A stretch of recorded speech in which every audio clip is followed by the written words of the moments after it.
All right, so hello, grade 9. Let's go over this part of the lesson under wants and needs.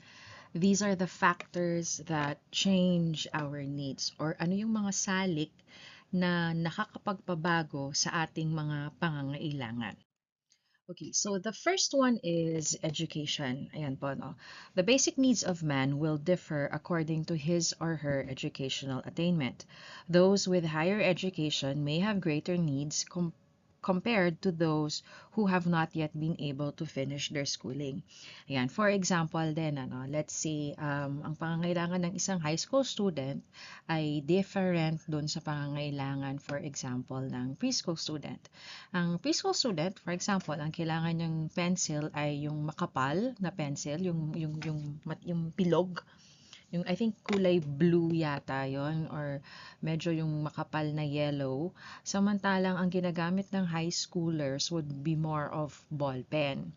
Ayan. For preschool and for primary, mas gagamit ng eraser. Samantalang for high school, mas gagamit kayo ng correction tape. So basically, mag-iiba daw ang ating pangangailangan depende rin sa ating antas ng edukasyon. Okay. Now, another factor that would change our needs is yung ating income. Kapag income ang pinag-uusapan, we are referring to the value or the kinds of needs a person can afford to purchase na nababatay sa income ng household or kung ano yung na-generate na income ng household.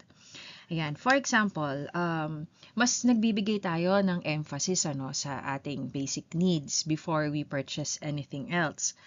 Tapos nakabatay din ito kung magkano yung perang pumapasok sa ating mga bahay. Now, people coming from poorer families, they would prefer to buy inexpensive things or they would prefer to focus on yung talagang pang-araw-araw na pangangailangan. Or let's say, for example, hindi sila bibili ng masyadong mahal. Samantalang those who come from rich families, ayan, mas pipiliin na nilang bumili, for example, ang mga branded na pagkain, or mas bibili na sila sa mga mamahaling restaurants compared dun sa mga coming from low-income families. Another example would be a person coming from a low income would prefer to buy or prefer to rent a house that has maybe one bedroom lang. Samantalang those who come from richer families, they would prefer to rent at least 2 to 3 or even 4 bedroom houses or maybe eventually purchase a house. Another factor that changes our needs would of course be our age. An older a person gets, magbabago din ang kanyang pangangailangan. May ano din to, this is also related din sa ating stage in life. For example, ang mga maliliit na bata, babies and toddlers, yan, kailangan nila ng diapers. Samantalang ang kids na nasa school age ay hindi na rin mangangailangan ng diapers. Ayan, another thing then would be, let's say for example, ang mga maliliit na bata, mas more on milk. Samantalang when they get older, they would become less dependent on milk and they would prefer to have more of solid food. Ayan. Another then example would be nung pag maliliit kayo, when you were smaller, your parents would dress you. Samantalang when you get older, you would prefer now to buy your own clothes or you would choose to prefer the type of clothes that you would want to wear. Ayan. Another factor then that would change our needs, of course, is our profession. Ang pangangailangan ng isang tao ay nakadepende rin sa kanyang trabaho at nakadepende rin sa kanyang social status. For example, ang janitor, hindi naman mangangailangan yan ng laptop.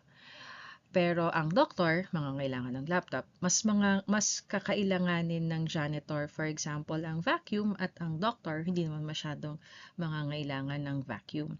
So the profession would also be able to dictate on what the person would be needing. Okay, and then for the last one, of course, we have what we call taste and preferences. Ayan, nag-iiba-iba or nag-iiba ang ating panlasa or ating kagustuhan, ano? People from different countries, of course, would have different food preferences. For example, for us, we like to use condiments. Ang condiments natin, hindi lang asin, paminta, but we also have patis, toyo, and among others. Ayan. But people from European countries, hindi nila masyadong gusto yung patis kasi una, yung amoy at saka yung panlasa. Another one would be, let's say, for example, bagoong. Ayan, we Filipinos, we like bagoong. Samantalang ang mga foreigners, sa babahuan dyan. Another example would be tuyo or dried fish. No? We like dried fish, whereas for foreigners, hindi nila masyadong magugustuhan yan. Batay din no, sa ating age, although it's related to age, we also have different preferences. Another example would be some people might like certain shows, like Korean telenovelas, whereas others would prefer European shows. Ayan. Kasama din po dyan ang religion. Yan, under taste and preferences. Meron mga bagay-bagay na hindi pwedeng kainin ng isang tao because it would go against his religion or her religion. Samantalang sa iba naman, it's allowed sa kanilang religion. So that would also be a factor no, under taste and preferences.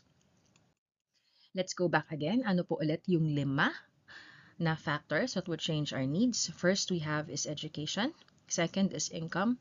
The third one is age. The fourth one is profession. And finally, we have taste and preferences. And that again are the factors that would change our needs.